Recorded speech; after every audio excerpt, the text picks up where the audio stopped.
The dragons are coming back. Yeah, we're all speculating on a Dragon Isles expansion. Just an island, though? Well, no. This is all so much deeper than just a set of islands somewhere off the coast of Lordaeron. Dragon lore is going to be our gateway. The dragon's position in the cosmic situation is very much hinted at in Zereth Mortis.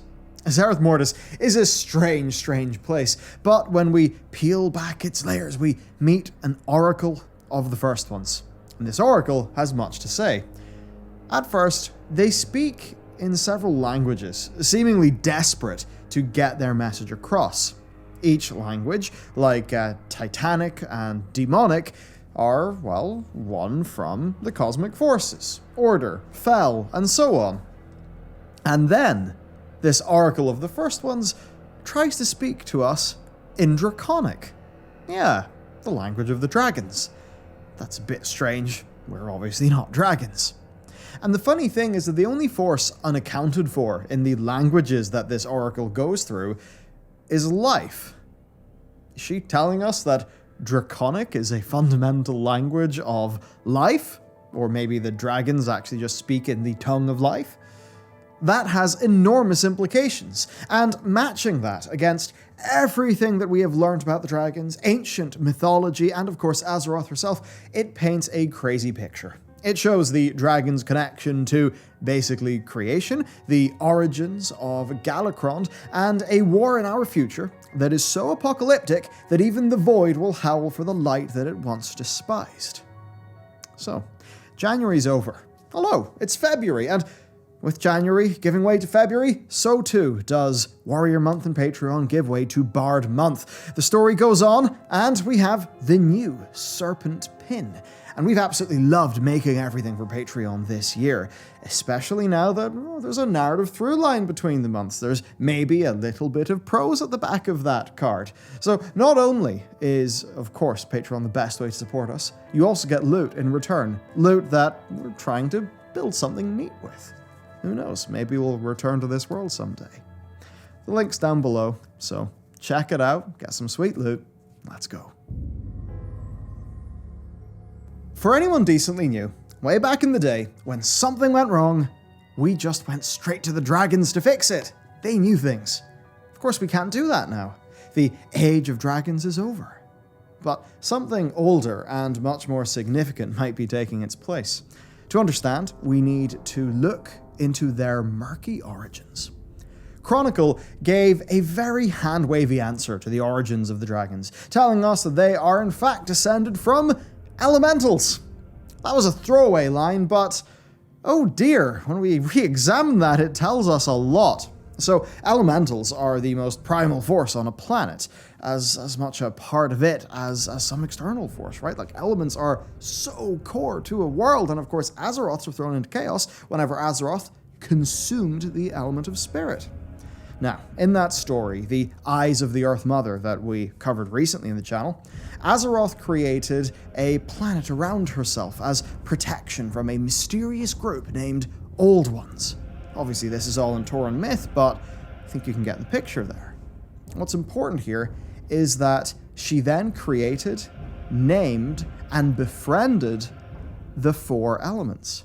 They cared for Azeroth, her creation, and along with Elune and Anshe, they were instrumental in bringing about the first life. Well, suppose Chronicle is in fact correct, and dragons are descended from elementals, and have been from as far back as we can guess. Well, in that case, dragons are our only candidate for the life that was created after the elementals.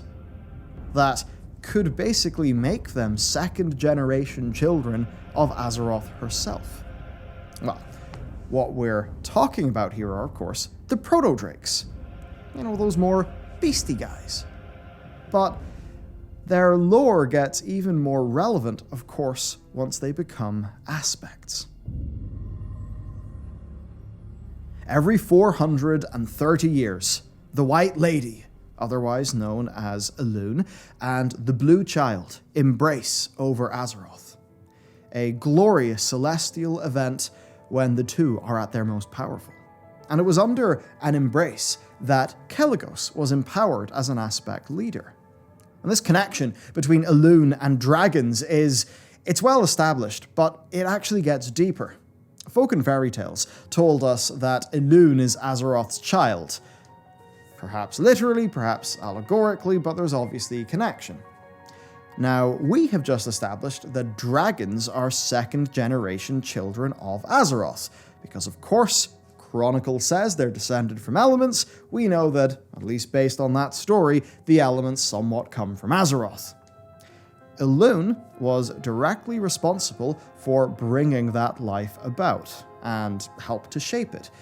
Perhaps as much a mother of dragons as Azeroth. But there's a whole other dimension here, and that dimension is life. You might be wondering, where do the Emerald Dream and the Pantheon of Life fit into all of this stuff? We're certain that Elune is the Winter Queen's sister. Be that very literally, or more, they are sisters in a different sense. That's made extremely obvious in-game in Shadowlands. And of course, they both serve their own function in this cycle of life and death. Then, of course, when we look at the dragons, 2 of the 5 dragon aspects are dedicated to life. Ysera to the Emerald Dream, and then, of course, Alexstrasza, patron of life born from Azeroth herself. We see all these connections then between dragons and life, elune and life, Azeroth elune. Then we go to Zereth Mortis, and we find out that Draconic seemingly is the language of life, or perhaps it's the case that the language of life is something that we call Draconic because that's the language that the dragons use.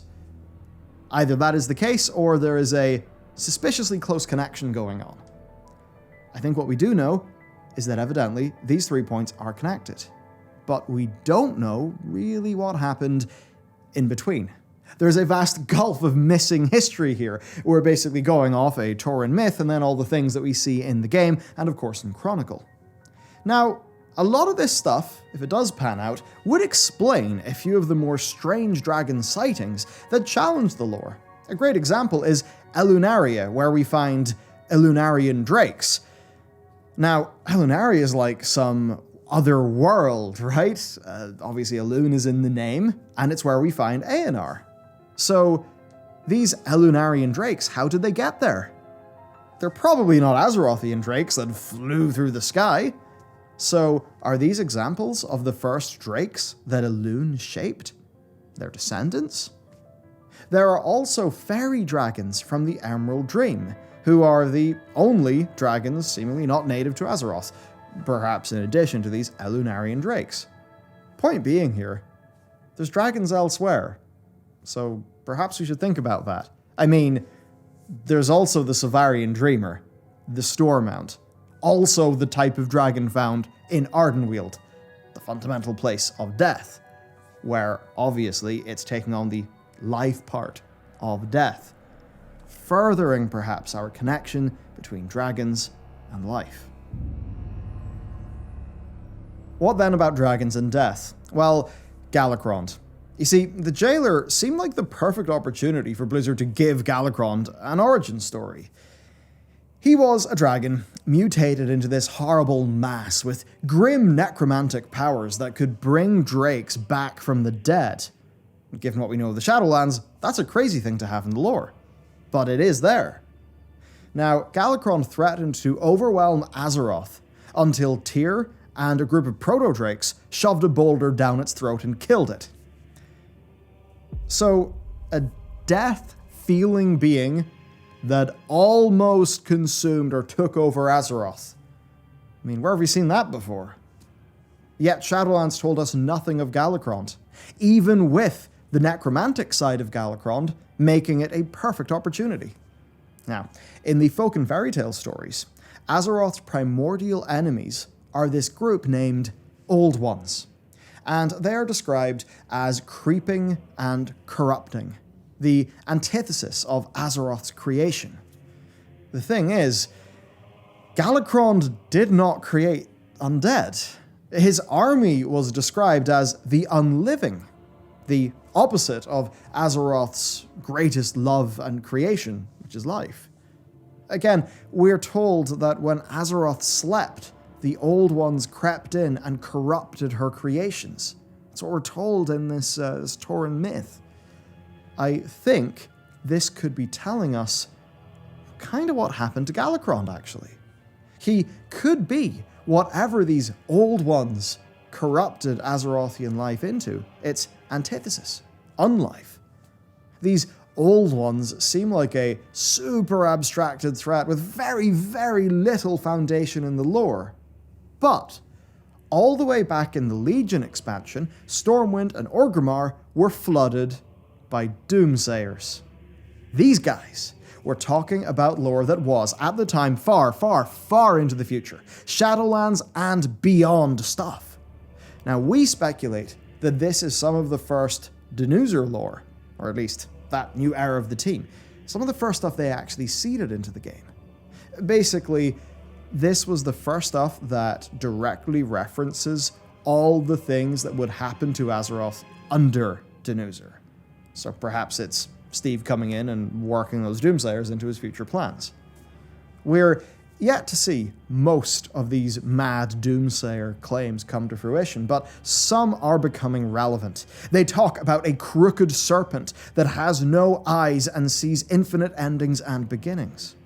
This serpent is coming for us, and it's not just some Void Lord. No.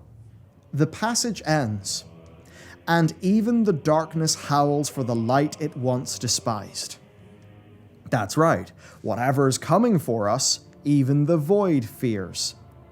And Galakrond might be a cautionary tale in our future. On that story, there is more to come from us, so obviously, sub. How much did the Titans know then? Tyr either knew more than he let on, or never realized the truth. It was Tyr who suggested the Titans empower the Proto-Drakes after Galakrond. But the more that this lore comes out, the more I start to wonder how much the Titans and their servants really knew about all of this. Did they know about the first ones? Did they know that Azeroth maybe was a first one? That Azeroth had some special place in creation? To a degree, probably, but just like how Ra-Den didn't know about the Chamber of the Heart, are there things the Titans were not told by the first ones, who were the group who created the Titans? Like the Jailer, did they want to use the first one's technology to make Azeroth the final Titan? The tool to bring about complete order? I don't know, but the way the dragons are aspected makes me think Tyr knew a little bit more than we thought. The Reds, protectors of the life that Azeroth created and loved so much. And then the Greens, who are a bit less connected to that Azerothian life stuff, but are obviously connected to Elune, who, in the Tauren mythos, is Azeroth's daughter. And then think of the Black Dragons. They ward the Earth that, of course, in that myth, Azeroth created as protection from the Old Ones. The Blue Dragons, they tend the power of the planet, and the Bronze Dragons maintain time. These dragons are perfectly aspected, perfectly created to maintain Azeroth in her eternal slumber. The one, of course, spoke of in that myth. But still, they were empowered by both the Titans and an embrace of Elune and the Blue Child. You know, that celestial event. Of course, that's, Elune, the White Lady, the moon, right, that we see in the sky. That is actually a part of a few of the cultures in the game. So, look, could the Keepers have known of these connections? Could they have agreed to it? I mean, Eonar herself was found in Elunaria. So that's Eonar, the Titan Pantheon member most associated with life, on a world named after Elune that had dragons on it. What are these connections? I mean, there's clearly something. Okay, next we've got to bring it together. If we go to the Dragon Isles, what on earth will we find? First, a Titan facility, I think, that fills in many of the blanks that have been risen by today's video. I think it'll tell us how much the Titans knew about the First Ones. Hell, it might even be built atop a First One's engine. It might tell us how much Tyr knew about the Proto-Drakes, and maybe even bring a whole new context to why Odin thought it was a really bad idea to bring those dragons on board. And frankly, when you look at the lore, Odin is such a dickhead that I'm kinda waiting to see them do something interesting with him. Treat him like the dickhead he is. Then for the Titans, well, they haven't settled into all of this new lore yet, right? So I think if there's a place to do it, it probably is going through a Titan facility and working out a bit more how the Titans related to everything else. Obviously, Galakrond looms too large in the lore of dragons for him or even a direct descendant to not make an appearance. Especially if we're going in this direction of a crooked serpent and all of this Old One stuff. Seriously, between Eye of the Earth Mother, or Eyes of the Earth Mother, and that Doomsayer stuff, there is a lot to think about. But this is when it'll all be grounded in the story. We'll complete the connection between the dragons, the Emerald Dream, and Elune in a way that is us exploring a part of Azeroth with Azerothian characters and Azerothian concepts. So I think then, we pretty much have all of these points lining up. I think when we do, we'll understand just who Azeroth is and why it's more than ever important to protect her. So there you go. That is basically what we've really been able to tell about the dragon's broader place in the universe. I mean, seriously, whenever that oracle started speaking in Draconic in Zereth Mortis, that just made the light bulb go. And here we are. Speaking of and we didn't plan this, by the way, just the months line up. Speaking of serpents, if you would like our serpent pin to go with the griffin that you got from last month, and of course the next little slice in the sort of almost like a flavor text and prose narrative that we're stringing between all of our different months of Patreon, then you can check out the Patreon. You get some real cool stuff. Obviously other things like early access to videos as well. And especially in these times, we humongously appreciate it. So patrons, thank you. And thank you for watching this video. And with that said, I'll see you next time.